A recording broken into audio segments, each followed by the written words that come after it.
So hey there, YouTubes. This is a video dedicated to Jaybird and to anybody else who was kind of surprised that I came out of the broom closet in my last video. So, some basic questions. Do I think, so in my last video I came out of the broom closet. As of 6 years ago, I started studying Nordic paganism, and I consider myself to be an agnostic Norse pagan. Do I think the gods are real? Not per se. I acknowledge that the stories and myths are from an Iron Age people, and in many ways they are human ideals to strive for. Some of the gods are known for their strength, their wisdom, their drive for justice, their sacrifice, their creativity. Some of the gods are gods of nature, and they are to be respected because, particularly to an Iron Age people who tend to have modern technology, it could be very dangerous to go out into the wild. And so you would want to give respect, and particularly to a horticultural society, they try to sway things in their favor as much as they humanly could, or as much as they felt that they could. So, do I acknowledge the gods are real? Do I really think that when I walk a rite, a ritual, a seasonal ritual 8 times a year, light candles and incense, and think about the changing of the seasons and what did this mean to my ancestors?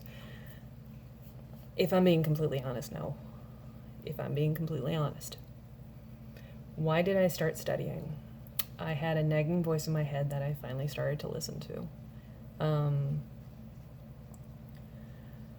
About 6 years ago, I picked up my first book, which was Norse Mythology by D.J. Conway.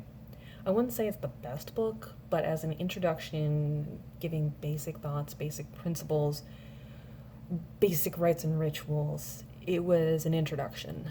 And it was definitely not an end-all, be-all, but it was a stepping off point.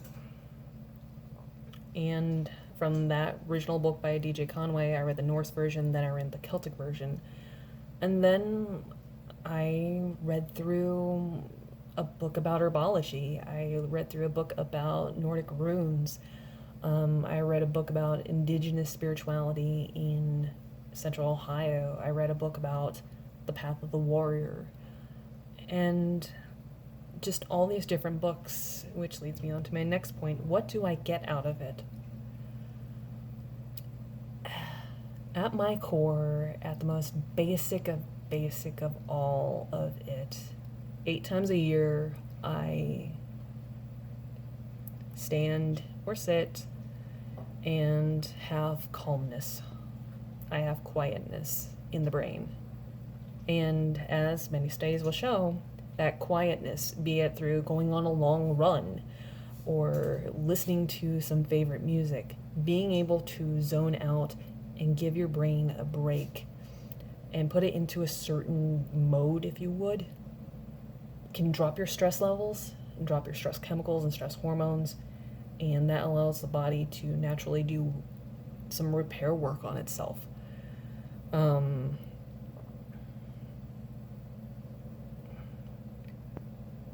I also feel that it's helped me tread a little bit lighter on the earth. So I'm a little bit more mindful when I go out for a hike to always stay on trail, to carry out what I carry in. I started composting. We are big about recycling and sustainability in our house.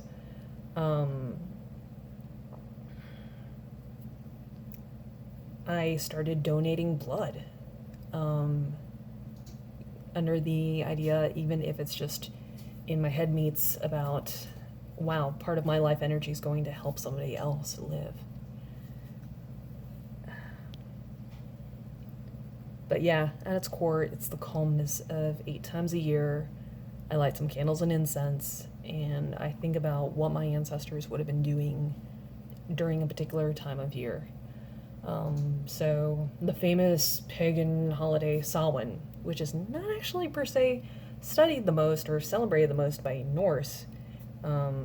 It's actually not in our technical sacred calendar, but I acknowledge Samhain as kind of the end of the harvest.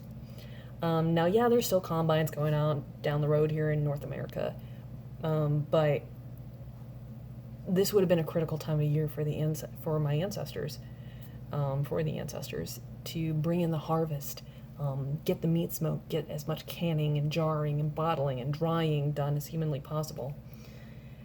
And, standing outside, lighting candles and incense, and just noticing the changing of the seasons, it brings me such a great sense of calm. So, moving on from there, do I practice magic? No. My view on magic is very limited use. I'm not an active magic user. So The Craft, the movie Hocus Pocus, all bogus. How does magic work? A lot of how magic works is basic human psychology, perception, understanding. So say I do a spell and craft a talisman, like a little wristband. Say I turn my hairbands into a wristband for good health. So I've gathered some herbs, I've gathered some elements, and I've put some sweat equity into some time and into making my hairbands magic and saying, okay, well, energy in, better health. Well, I'm going to then wear my hairbands on my wrist, and I'm going to look at it frequently, and I'm going to say, wait a minute, I probably ought to walk the dog a little bit further. I probably ought to choose the vegetable rather than the starch. I probably ought to drink a bottle of water rather than a bottle of pop.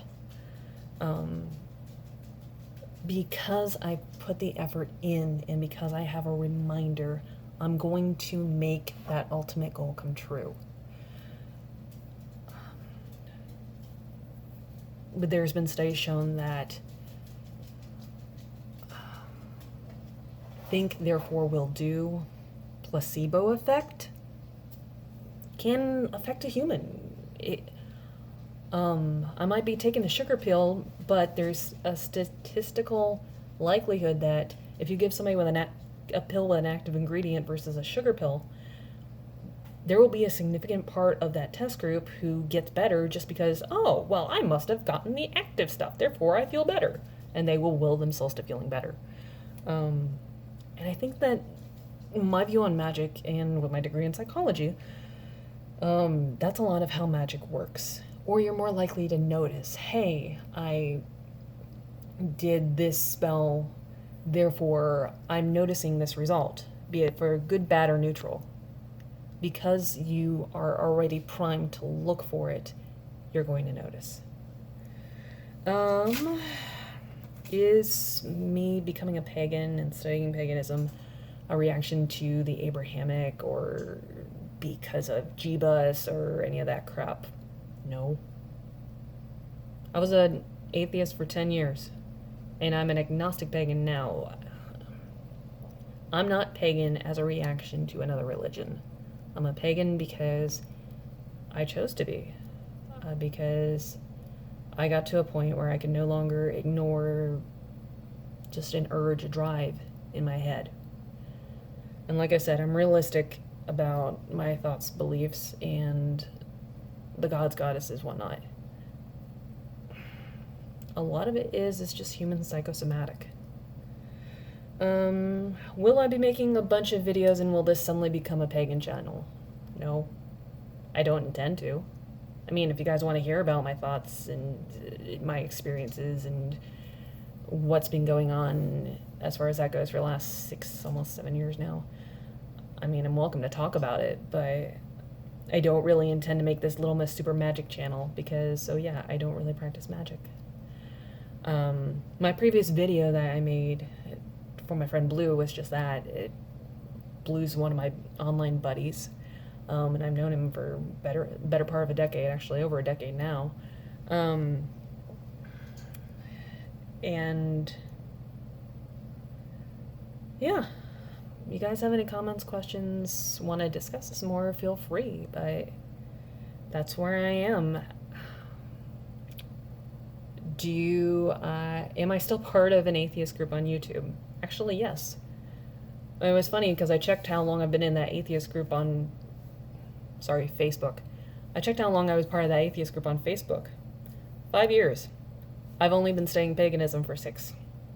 So I joined that group at some point while I was still early and just starting to read and starting to study and starting to think about it. Do I still call out Abrahamic bullshit? Yes. Do I acknowledge that I'm a huge fucking hypocrite? Well, am I a huge fucking hypocrite if I don't per se believe that the gods are real? Well, that's for you to say. You to decide. Do I use my beliefs, thoughts as an excuse to be an asshole to other people? No. Particularly with the Norse path. Are the Nordic gods racist? No. It has been twisted, it has been taken, it has been used as an excuse to say, oh, well, because I have pale skin, then I'm better than other people. No. No, no, no, no, no. My ancestors happen to come from Northern Europe. We're a pale people. And the thing is that the gods can call whoever they want. So whoever wants to believe in the Norse path or follow a Norse path or follow a Nordic Germanic path can.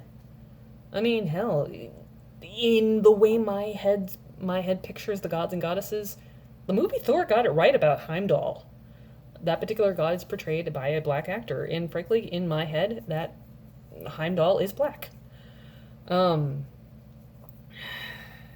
people who use religion as an excuse to be a dumb fuck to other people are just that. They're dumb fucks within themselves. It has nothing to do with the mythology. It has nothing to do with the rite and ritual and path. So yeah, if I end up losing subscribers over this, I respect all of you guys. But if you guys want to talk more about this, I guess I'm open to making more videos, but yeah. I just figured that I owe this to you, and because Jaybird asked. So peace out, YouTubes.